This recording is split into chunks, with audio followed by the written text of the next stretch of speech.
Hai hai, selamat datang kembali di channel Min Donghua.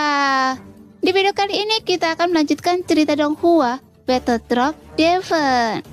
Nggak lama-lama lagi, kita langsung aja ke ceritanya. Cekidot. Pada saat ini tubuh Xion dipenuhi memar berwarna ungu kebiruan, memar dan berdarah. Sebagian besar tulangnya hancur dan seluruh tubuhnya membungkuk, tampak agak berantakan. Tetapi ketika Xion mendongak, matanya masih dipenuhi tekad yang teguh dan kemauan yang luar biasa.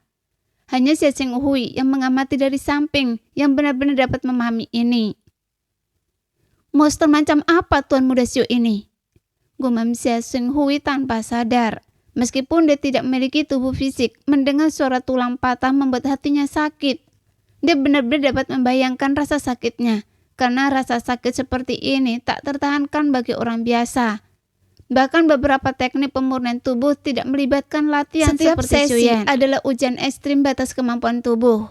Satu langkah salah dapat menyebabkan penyimpangan ki atau lebih buruknya lagi, bahkan kematian akibat ledakan. Hanya satu langkah lagi, mari kita coba lagi. Xuyan mendongak, matanya yang merah dipenuhi kerinduan dan semangat. Seolah-olah dia tidak merasakan sakit atau bahkan keberadaan tubuhnya. Orang gila, Tua Muda Xiuyan hanyalah orang gila. Orang gila yang suka menyiksa diri sendiri. Xia Xinghui menggelengkan kepalanya, melihat metode kultivasi Xiuyan yang menurutnya sama sekali tidak dapat dipahami. Tetapi pada saat ini, Xia Xinghui tiba-tiba mengerti mengapa Xiuyan begitu kuat. Baik itu kultivasi doki, kekuatan jiwa, atau bahkan kekuatan fisik. Sikap Xiuyan hampir seperti orang gila. Apa yang dilakukan Xiuyan bahkan lebih gila, lebih obsesi, dan lebih mengamuk. Karena inilah yang diajarkan Dewa Petir kepadanya. Tetapi Xiuyan sendiri juga mencapai posisinya saat ini melalui metode kultivasi ini. Namun sangat sedikit orang yang dapat bertahan dengan metode ini. Karena setiap sesi kultivasi adalah perjuangan hidup dan mati. Meskipun kekuatan petir kesengsaraan abadi ketiga bisa dibilang yang terkuat, tetapi tubuh Xiuyan sudah berantakan. Baik sebagian luar maupun dalamnya hancur lebur. Jika petir ini menyambar, Xia Xinghui sangat khawatir Xiuyan tidak akan mampu bertahan. Jadi dia tidak bisa tidak mengkhawatirkan Xiuyan. Di udara, Xiuyan memuntahkan seteguk darah, auranya langsung melemah, tubuhnya menjadi kabur. Dia terhuyung beberapa langkah, nyaris tidak mampu menstabilkan dirinya. Pakaiannya berlumuran darah merah. Xiuyan terengah-engah, darah menetes dari ujung jarinya dan akhirnya jatuh ke mata air. Mewarnai sebagian besar mata air roh kuno, 4 warna di bawahnya dengan warna merah. Kekuatan fisik saya masih terlalu lemah. Saya hampir tidak bisa menahan petir dari kesengsaraan abadi bintang 3 ini. Sepertinya saya harus terus bekerja keras. Awan petir di langit perlahan menghilang dan bintang ketiga di dalam dantian Xiuyan memancarkan cahaya yang sangat terang. Meskipun Xiuyan tampak agak berantakan, untungnya dia sebenarnya berhasil menahan kesengsaraan abadi dosen bintang 3 hanya dengan kekuatan fisiknya. Setelah awan petir menghilang, tubuh Xiuyan tiba-tiba lemas dan dia jatuh dari udara. Menabrak keras mata air roh kuno 4 warna. Xia Xinghui buru-buru menghampiri untuk meriksa kondisi Xiuyan. Tuan Muda Xiu. Xia Xinghui menatap khawatir Xiuyan yang telah pingsan di mata air itu, tapi Xiuyan tersenyum tipis padanya. Tidak apa-apa, saya hanya perlu istirahat sebentar. Suara Xiuyan sangat lemah. Setelah berbicara, dia menutup matanya, seolah-olah tertidur lelap. Xia Xinghui menggelengkan kepalanya tanpa daya, melihat penampilan Xiuyan yang sedang tidur dan merasa semakin kagum padanya. Di dalam ilusi hanya mata air roh kuno 4 warna yang memancarkan cahaya redup. Semua orang duduk bersila di mata air roh kuno 4 warna. Masing-masing memancarkan aura samar. Bahkan bisa dirasakan dengan jelas bahwa kekuatan setiap orang meningkat seiring waktu. Xiuyan dengan santai mengapung di permukaan mata air, matanya terpencam. Tidur sangat nyenyak. Namun saat ia tertidur, berwarna merah darah dari mata air roh kuno 4 warna meresap ke dalam tubuhnya melalui kulitnya yang terluka. Kemudian daging Xiaoyan yang rusak dan tulangnya yang patah secara ajaib mulai sembuh dengan kecepatan yang menakjubkan. Tentu saja selain efek dari mata air roh kuno 4 warna, api surgawi Xiaoyan sendiri yang memiliki efek kelahiran kembali, juga sangat meningkatkan kecepatan pemulihannya. Namun saat Xiaoyan tertidur, aura Nan Erming di dalam mata air roh kuno semakin padat dan intens. Dia telah mencapai puncak tingkat bintang 9, hanya selangkah lagi untuk menjadi Dosian. Sekarang energi sumber yang melimpah yang disediakan oleh mata air roh kuno 4 warna memberi Nan Erming kualifikasi untuk menantang Dosian. Ayo, Dosian! Nan Erming tiba-tiba membuka matanya. Matanya dipenuhi kegembiraan. Jika dia berhasil menembus ke Dosian, maka tim pemberani Xiaoyan akan memiliki Dosian lain, yang secara alami akan meningkatkan kekuatan tempur mereka 1 tingkat lagi. Dalam hal ini, tim pemberani akan terdiri dari Xiaoyan, Ding Yue, Long Yi, Long Xintian, dan Nan Erming, yang akan segera mencapai terobosan. Dengan total 5 Dosian, baik itu Dodi bintang 9 tahap akhir atau tahap puncak. Ada perbedaan besar antara mereka dan Dosian. Lagi pula banyak pertempuran berada di luar jangkauan Dodi, jadi seseorang setidaknya harus mencapai level Dosian. Dengan setiap tambahan Dosian, maka tim pemberani menjadi lebih kuat. Raja Sisik Naga, saya akan memahami doa agung. Saya akan mencapai terobosan ke Dosian. Nan Erming sangat gembira. Dia telah menunggu momen ini sejak lama. Nan Erming tidak hanya ingin menjadi lebih kuat, tetapi ini adalah pemikiran semua orang di tim pemberani. Karena saat ini mereka hanya bisa menyaksikan Xiaoyan bertarung sendirian. Tidak dapat bergabung dalam pertempuran, yang tentu saja membuat mereka merasa sangat buruk. Hanya dengan mencapai terobosan Dosian, kekuatan tempur mereka secara alami dapat meningkat ke tingkat yang lebih tinggi, memungkinkan mereka untuk berpartisipasi dalam pertempuran dan memberikan kontribusi yang lebih besar. Jangan terburu-buru, saya rasa belum waktunya. Tepat ketika Nan Erming dipenuhi antusiasme, suara Raja Sisik Naga terngiang di benaknya, seperti seember air dingin yang memadamkan semangat membara Nan Erming. Mengapa? Saya sudah mencapai ambang Dosian. Selama saya memahami saya bisa menembus ke Dosian. Jika sekarang bukan kesempatannya, kapan lagi? Nan Erming langsung marah dan bertanya. Benar-benar bingung. Anda memang memenuhi syarat untuk menantang Dosian sekarang, tetapi Anda tidak lama dengan Long Yi dan Long Xintian. Pertama, bakat Anda jauh lebih unggul dari mereka. Kedua, kita masih berbagi tubuh dengan 2 jiwa. Jika kita tidak hati-hati, kita berdua akan hancur oleh kesengsaraan abadi. Raja Sisik Naga berkata lagi dan Nan Erming perlahan-lahan tenang. Dengan kata lain, dengan kondisi kita saat ini, peluang untuk berhasil menembus Dosian kurang dari 20%. Jika Anda ingin mati, saya tidak ingin mati. Saya bahkan belum hidup kembali. Jadi untuk menembus Dosian, Anda membutuhkan setidaknya peluang sukses 50%. Jadi bukan sekarang. Kata Raja Sisik Naga dengan sedikit amarah. Setelah dia selesai berbicara, Nan Erming terdiam. Raja Sisik Naga jelas tidak akan berbohong padanya, karena hidupnya adalah hidup Raja Sisik Naga. Selain itu, apa yang dikatakan Raja Sisik Naga itu benar. Long Yi dan Long Xintian bukan hanya naga, tetapi bakat dan garis keturunan mereka jauh lebih unggul daripada Nan Erming. Mereka bisa dengan paksa mencoba menembus ke alam Dosian, tetapi bagi Nan Erming, untuk melakukannya akan sangat berbahaya.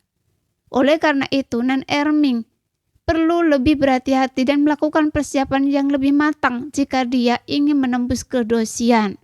Karena tidak ada pilihan lain. Nan Erming harus menekan ki asal kaisar yang bergejolak di dalam dirinya dan duduk bersila di mata air roh kuno untuk memelihara garis keturunannya. Yang lain menembus satu demi satu. Xiaoyan, Feng Bo, Jiying, dan King Mu'er adalah yang pertama menembus dari tahap akhir Dodi bintang 9 ke puncak. Dengan tingkat kultivasi ini, tampaknya segera semakin banyak anggota tim pemberani akan mencapai kekuatan Dosian. Jika semua orang bisa menembus ke Dosian sebelum bertemu dengan aliansi Dosen dan alam Dewa Darah, tekanan pada Xiaoyan akan jauh berkurang.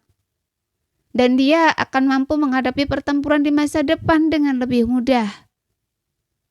Setelah itu, Huo Hok-ar mencapai tingkat Dodi bintang 8, sementara Lang Tian, Jing Wuchen, Zeni, dan Qianning semuanya berhasil maju dari tahap awal tingkat Dodi bintang 9 ke tahap menengah.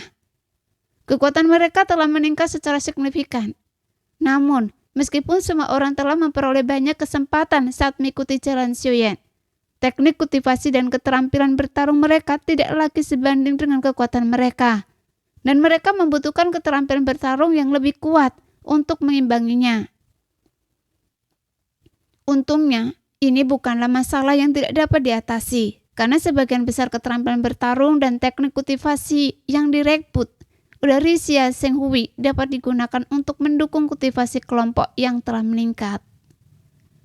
Xia Zhenghui tampak sedih lagi, tetapi kemudian dia berpikir bahwa hal-hal ini memang tidak banyak berguna baginya.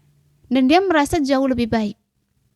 Kecuali Xiuyan yang selamat dari kesengsaraan abadi bintang 3, serta Long Yi, Long Xintian, dan Ding Yue yang keluar dari lingkaran ruang angkasa. Semua orang terbangun, mengganti pakaian basah mereka dan mengobrol serta tertawa.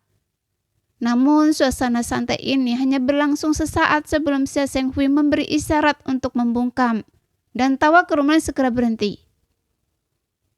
Suara gemerisik samar sepertinya berasal dari ruang gelap yang jauh dari mata air roh kuno. Cahaya mata air roh kuno perlahan meredup dan area yang dapat dilihat dengan jelas menjadi sangat terbatas. Namun kekuatan jiwa tingkat Shen Xiao Zhenghui secara alami bertindak seperti mata yang jeli di ruang gelap ini, mengendalikan setiap gerakan di sekitarnya. Sekarang ilusi itu berada di bawah kendali Xia Zhenghui. Dia akan segera tahu jika ada yang memasuki lembah. Kemudian kerumunan segera berkumpul di sekitar Xia Zhenghui. Keheningannya menunjukkan bahwa ada sesuatu yang tidak beres. Bagaimana? Bagaimana ini bisa terjadi? Xia Zhenghui berkata pelan, suaranya sedikit terkejut. Apa yang terjadi? Xiuyan juga merendahkan suaranya, menerius Yang Zhenghui dan bertanya. Seseorang telah datang, jawab Xia Zhenghui pelan. Mendengar ini, ekspresi semua orang menjadi gelap dan mereka menoleh untuk melihat Xiuyan dan yang lainnya duduk bersila di mata air roh kuno 4 warna. Kultivasi mereka belum sempurna dan jika musuh menyerang sekarang itu akan sangat merugikan mereka. Namun melihat mayat iblis yang berdiri di hadapan mereka yang tampaknya menjadi lebih kuat setelah melap beberapa kepala, mereka merasa agak tenang. Energi yin melekat pada mayat iblis itu dan bahkan ketika diam, kekuatan dapat dirasakan dengan kuat. Apa yang perlu ditakutkan?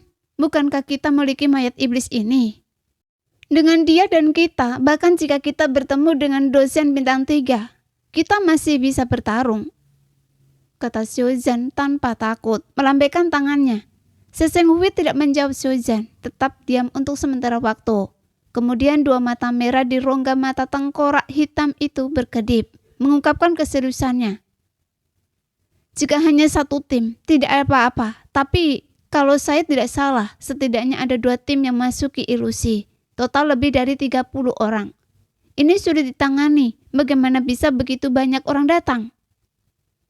Xia Zhenghui juga agak tidak percaya. Jadi dia dengan hati-hati menggunakan kekuatan jiwanya untuk menyelidiki dan memastikan aura itu lagi. Aura-aura ini sekarang dengan hati-hati mendekati lembah. Jauh di dalam lembah, di mata air roh kuno 4 warna, beberapa orang yang masih berkultivasi memancarkan halo samar. Gelembung sesekali muncul dari tanah dan meledak. Dan suara ini menjadi satu-satunya nada di tempat yang sunyi ini. Xia Zhenghui segera mengeluarkan batu roh jiwa dan memerintahkan semua orang untuk menempatkannya di posisi yang telah dia tentukan. Xia Zhenghui perlu segera membuat ilusi. Saat ini, sekitar 30 orang ini masih dalam kegelapan dan situasi mereka masih belum diketahui. Dalam kegelapan, ruang yang semula sunyi secara bertahap menjadi lebih terang dan langkah kaki samar dapat terdengar. Saat Xiuyan dan yang lainnya menyerap energi, cahaya di mata air roh kuno 4 warna perlahan memudar dan kini pelan tenggelam dalam kegelapan. Tepat ketika cahaya hendak menghilang, beberapa sosok gelap melesat melewati kegelapan di depan mereka, diikuti oleh 2 berkas hitam yang tiba-tiba melesat dengan kecepatan luar biasa, langsung menyerang mayat iblis itu. Karena mayat iblis itu memancarkan cahaya redup, sekarang hanya mayat itu yang menjadi target, sementara anggota kelompok lainnya tetap bersembunyi di dalam bayangan. Suara senjata tajam yang menusuk daging memenuhi udara. Kedua sosok gelap itu menyadari bahwa mereka telah ditipu. Segera mundur. Namun mayat iblis itu tidak akan membiarkan mereka pergi. 2 cakarnya seperti penjepit baja menghantam keras dada kedua berkas hitam itu. Kedua berkas hitam itu langsung terlempar ke belakang, disertai dengan 2 jelitan. Keributan meletus di kegelapan saat banyak sosok muncul di depan mayat iblis itu. Sekarang, dalam kegelapan, semua orang merasakan hawa dingin menjalar di punggung mereka. Mungkinkah mereka tertarik oleh mata air roh kuno 4 warna ini? Seseng Hui berspekulasi. Tidak, satu tim hanya boleh beranggotakan maksimal 20 orang. Dan ini setara dengan 2 tim. Saya rasa mereka mungkin mengincar kita. Jing Wuchen yang mengamati lebih dekat segera menganalisis. Wajah semua orang menjadi gelap. Jika apa yang dikatakan Jing Wuchen benar, maka 30 lebih orang ini datang untuk membalas dendam. Apakah begini cara tim pemberani beroperasi? Pahlawan macam apa yang bersembunyi di balik bayangan? Keluarlah jika kalian berani. Teriakan keras terdengar dari kegelapan. Kita tidak bisa hanya duduk di sini untuk menunggu mati. Kita perlu mengulur waktu untuk Xiaoyan dan yang lainnya. Saya baru saja membuat ilusi pasir hisap yang seharusnya menjebak sebagian dari mereka. Kita belum tahu kekuatan mereka, jadi kita tidak boleh menyerang mereka secara langsung. Cobalah untuk menunda mereka. Pertempuran ini terutama bergantung pada mayat iblis. Karena Xiaoyan tidak ada, Seseng Hui segera mengatur agar semua orang bertindak. Makhluk terkuat di sini adalah mayat iblis, tetapi bahkan dengan kekuatannya, ia tidak akan bertahan lama melawan lebih dari 30 orang. Oleh karena itu, mereka harus mengandalkan mayat iblis sambil juga melindunginya. Dengan sebuah pikiran, Seseng Hui mengirim mayat iblis itu melesat ke dalam kegelapan, melancarkan serangan tanpa rasa takut pada sosok-sosok bayangan di dalamnya, dengan kekuatan yang luar biasa. Ini boneka mayat. Semuanya, dengarkan perintah saya. Konsentrasikan daya tembak kalian dan habisi dia dulu. Sebuah suara merintah dari kegelapan. Begitu kata-kata itu diucapkan, puluhan sosok bayangan menyerang mayat iblis. Dan mereka yang bersembunyi di kegelapan dengan cepat menerapkan strategi mereka. Seseng Hui menjadi mata mereka, menggunakan komunikasi telepati untuk memberitahu semua orang tentang lokasi musuh. Siapa? Mayat-mayat iblis itu sudah sangat kuat dan bahkan lebih sulit untuk dihadapi dalam kegelapan. 30 lebih orang di sisi lain tampaknya tidak berniat untuk menyulut api. Mungkin tidak ingin mengungkapkan diri mereka terlalu cepat. Namun perlahan mereka menyadari situasinya semakin memburuk. Ying sangat cepat, bahkan tanpa membimbingan Seseng Hui, pendengarannya yang tajam sudah cukup untuk menentukan lokasi musuh. Dia selalu bergerak dengan mudah dalam kegelapan. Setiap kali kilatan dingin muncul, sebuah cerita tak akan terdengar. Namun orang-orang ini semuanya cukup kuat, dan mereka tidak mudah dibunuh. Tuanku, jumlah mereka banyak sekali. Di tengah kekacauan, suara-suara panik dengan cepat terdengar. Apa yang Anda takutkan? Mereka hanyalah sekelompok sampah dengan kekuatan Dodi. Dengan kekuatan mereka, apakah Anda pikir mereka bisa melakukan apapun pada Anda? Pada saat ini, sebuah suara yang mendominasi menyusul. Dalam kegelapan, suara pertempuran semakin intens. Pada saat yang sama, sesosok diam-diam bangkit dari kegelapan dan berdiri di samping mata air roh kuno 4 warna. Tangannya terikat rantai besar. Kepalanya botak dan wajahnya dipenuhi bekas luka dari berbagai senjata. Melihat sosok-sosok yang duduk bersila di mata air itu, dia mencibir. Saya benar-benar tidak mengerti mengapa tim sekuat ini perlu melakukan hal sejauh ini. Sesendiri bisa melahap mereka semua. Mata sosok itu sedingin mata binatang buas, memancarkan cahaya merah haus darah dalam kegelapan. Sialan! Se Seng Hui terkejut. Tampaknya tidak menyangka ada orang yang berhasil keluar dari ilusi pasir hisapnya. Saat ini hanya Qiang Ning dan Lang Tian yang tidak terampil dalam pertempuran, yang berada di samping Xiao Seng Hui. Yang lain telah bergabung dalam pertempuran. Lagi pula menghadapi lebih dari 30 ahli bukanlah tugas yang mudah. Jadi itu sebabnya ada ilusi seperti ini di sini. Ternyata ada ilusionis yang kuat di sini. Jadi saya mengagumi Anda. Oleh karena itu saya akan mengampuni nyawa Anda. Kata pria botak itu dingin, lalu tatapannya jatuh pada mata air itu.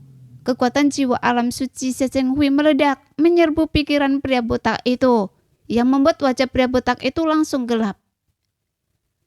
Sepertinya Anda benar-benar tidak tahu apa yang terbaik untuk Anda. Saya punya lebih dari 30 orang di sini. Sebagian besar adalah dosen bintang 1 dan beberapa adalah dosen bintang 2. Dengan barisan seperti itu, apakah Anda pikir Anda punya kesempatan untuk bertahan hidup? Niat membunuh pria botak itu melonjak seperti banjir. Rasa sakit yang menyengat di pikirannya membuatnya sangat tidak bahagia. Menghadapi ancaman pria botak itu, Se Seng Hui tampak tidak peduli, apalagi takut. Anda mencari kematian? Pria botak itu langsung marah. Rantai melilit lengannya membungkus tinjunya yang besar. Dia menerobos maju, menyerang Se Seng Hui. Ki asal abadi yang kuat, merah tua seperti darah, berputar di sekitar pria botak itu.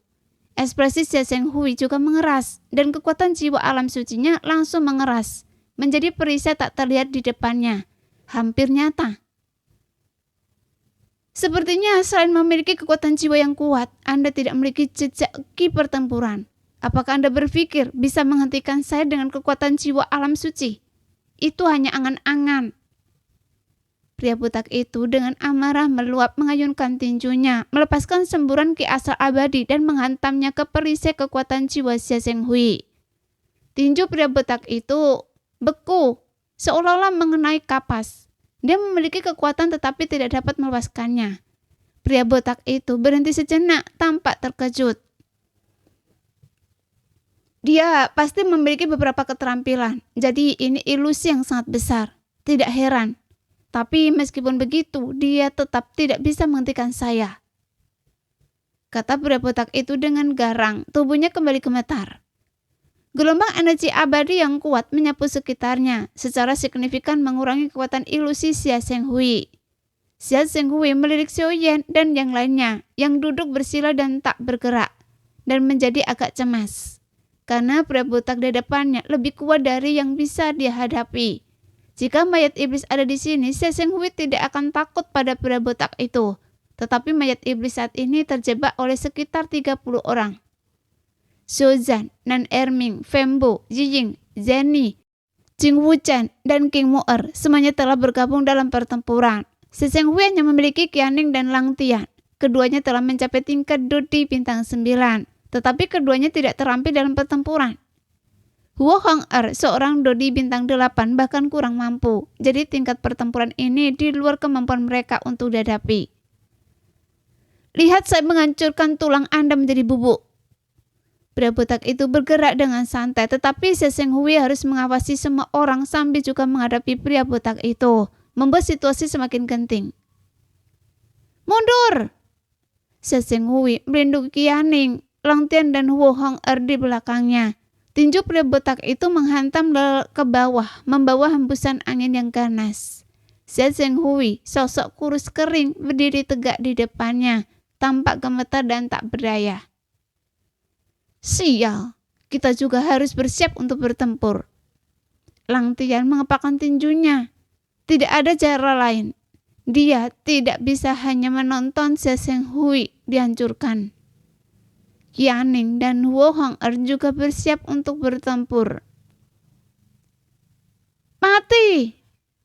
Tiba-tiba, suara dentuman keras terdengar dan seberkas cahaya putih melesat keluar, menghalangi jalan Se Seng Hui dan bertabrakan dengan tinju pria botak itu.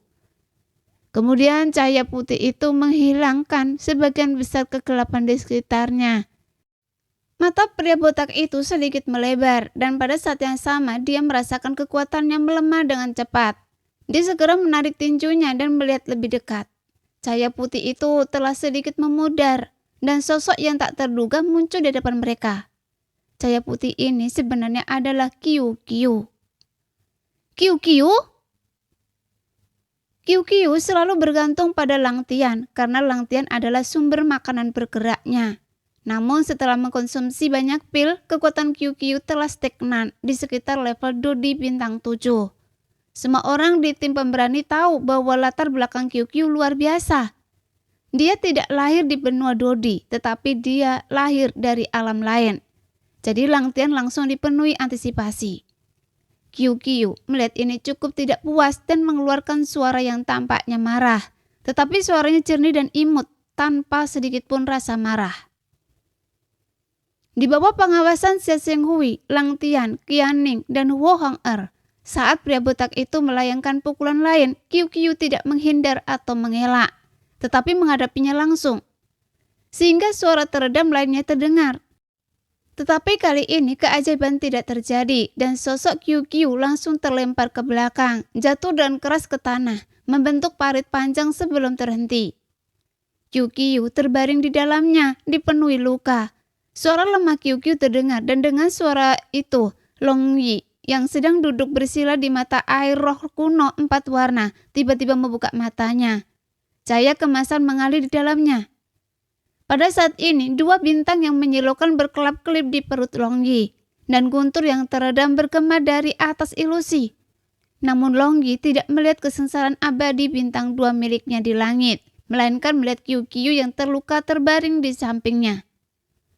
Kiu Kiu! Mata Long Yi ketika terbuka dan tertutup lagi sudah merah padam. Raungan naga samar sudah terpancar dari dalam tubuh Long Yi. Niat membunuh yang kuat seperti arus deras yang mengamuk. Seluruh mata air roh kuno bergejolak, bahkan menenggelamkan Xiuyan dan yang lainnya. Kemarahan dan niat membunuh Long Yi yang luar biasa menyebabkan mata pria botak itu sedikit menyipit. Serangan dari pria botak ini berasal dari Dosian, namun Kiu Kiu sebenarnya telah memblokirnya. Saat itu Kiu Kiu mengeluarkan teriakan yang sangat provokatif kepada pria botak itu. Alis dan hidung pria botak itu berkerut. Amarahnya meluap seolah-olah dia telah ditipu. Monster macam apa ini? Rantai besi pria botak itu melilit tangannya dan dia bergerak lagi, melayangkan pukulan ke arah Kiu Kiu. Long Yi mengangkat Kiu Kiu yang mengeluarkan suara mendesah. Mata Long Yi sedikit melembut dan dia mengangguk. Saya akan membalaskan dendam Anda. Kiu Kiu, maafkan saya. Anda harus istirahat sekarang. Long Yi menempatkan Kiu Kiu di pelukan Lang Tian. Matanya dipenuhi rasa bersalah.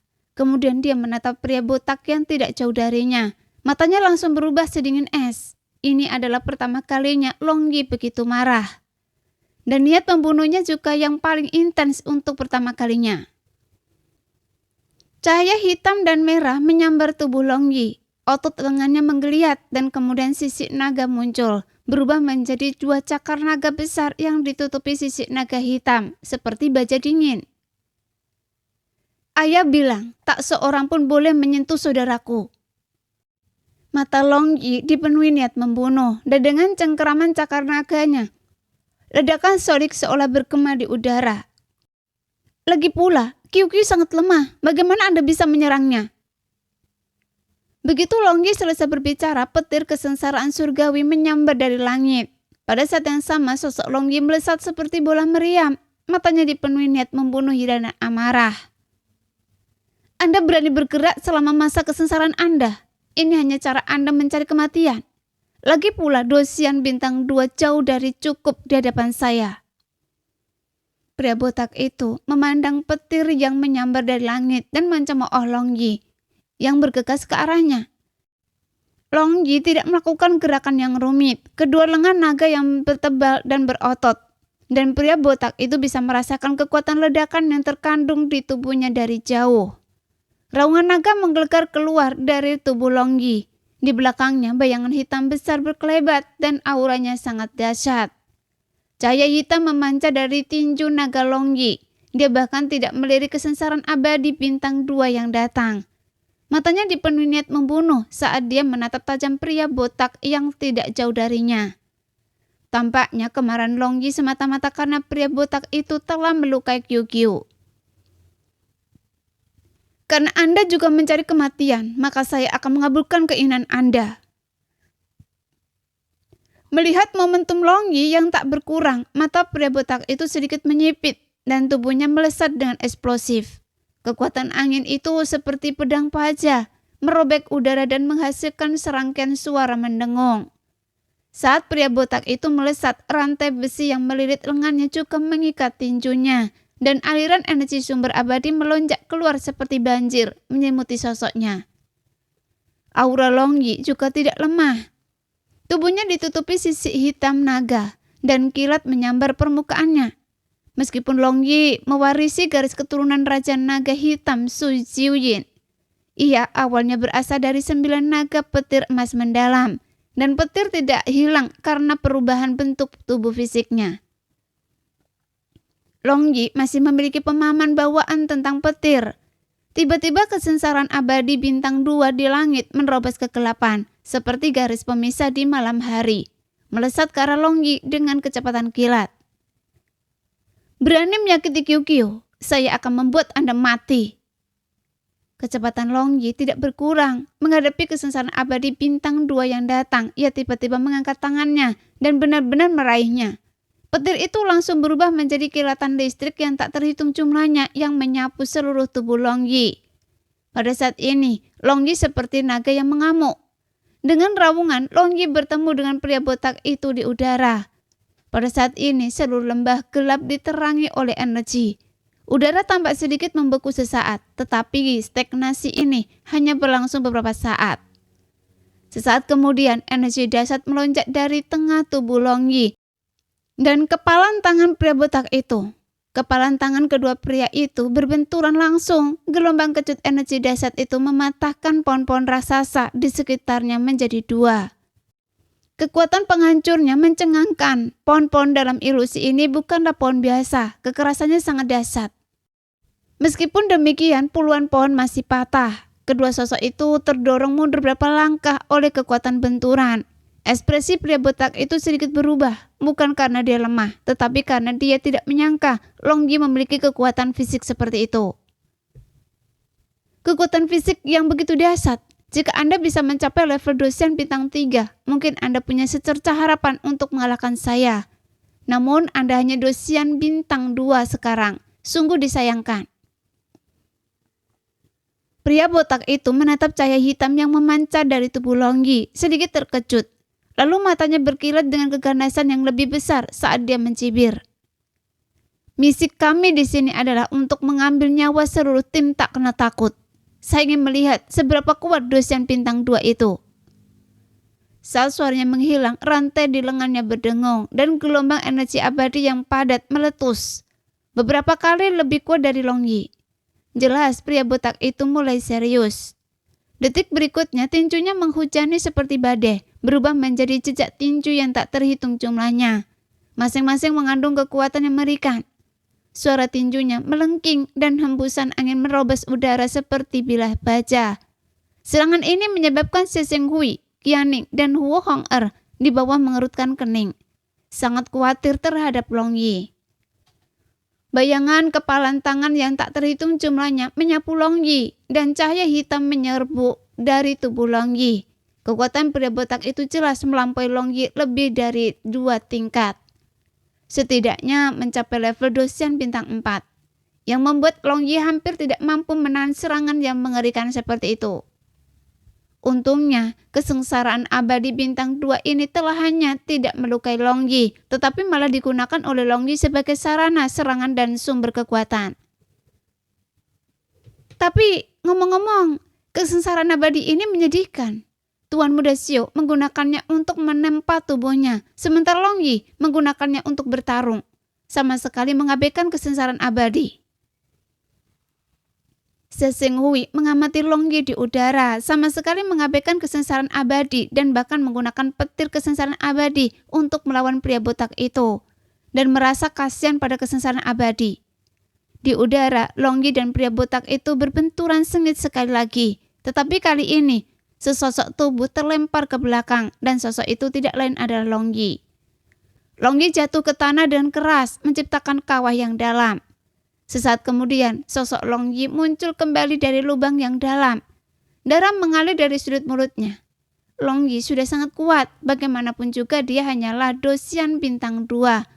Dan sekarang dia menghadapi Dosian bintang 4 yang kuat. Sangat sulit baginya untuk bertahan selama ini. Nafas naga hitam. Pada saat ini, Longgi tiba-tiba berbicara dan cahaya hitam di tubuhnya tiba-tiba melonjak. Wujud aslinya muncul di belakangnya, yang sebenarnya adalah hantu kepala naga yang menempati setengah lembah. Meraung ke arah pria botak itu. Teknik bertarung yang begitu kuat ternyata mengandung aura naga yang begitu kaya. Jadi, Anda adalah naga. Tak heran kekuatan fisik Anda begitu menakutkan.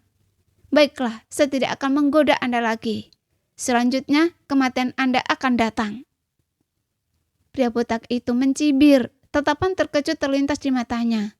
Pria botak itu perlahan melepaskan rantai besi yang melilit salah satu lengannya dan dengan santai melemparkan rantai itu. Rantai itu jatuh ke tanah, yang menyebabkan tanah bergetar hebat saat rantai-rantai itu menghantam tanah, menciptakan kawah dan meretakkan tanah di sekitarnya. Ternyata pria botak itu telah bertarung melawan Longgi sambil masih terikat rantai yang sangat berat. Sekarang dia hanya berhasil membebaskan satu lengannya dari rantai, tetapi matanya dipenuhi kepercayaan diri. Dia yakin satu tangan saja cukup untuk membunuh Longgi. Pria botak itu merenggangkan bahunya seolah-olah melepaskan kekuatan sejatinya setelah rantai-rantai itu dilepaskan. Rantai pengikat ini cukup efektif. Lebih baik Anda tangkap pukulan ini, atau Anda bahkan tidak akan selamat. Senyum pria botak itu semakin ganas saat dia perlahan mengencangkan kecengkeramannya. Jari-jarinya mengepal, energi abadi mengalir di lengannya. Nah, demikian video hari ini. Terima kasih sudah menonton video Min sampai selesai. Sampai jumpa lagi di video selanjutnya. Bye-bye.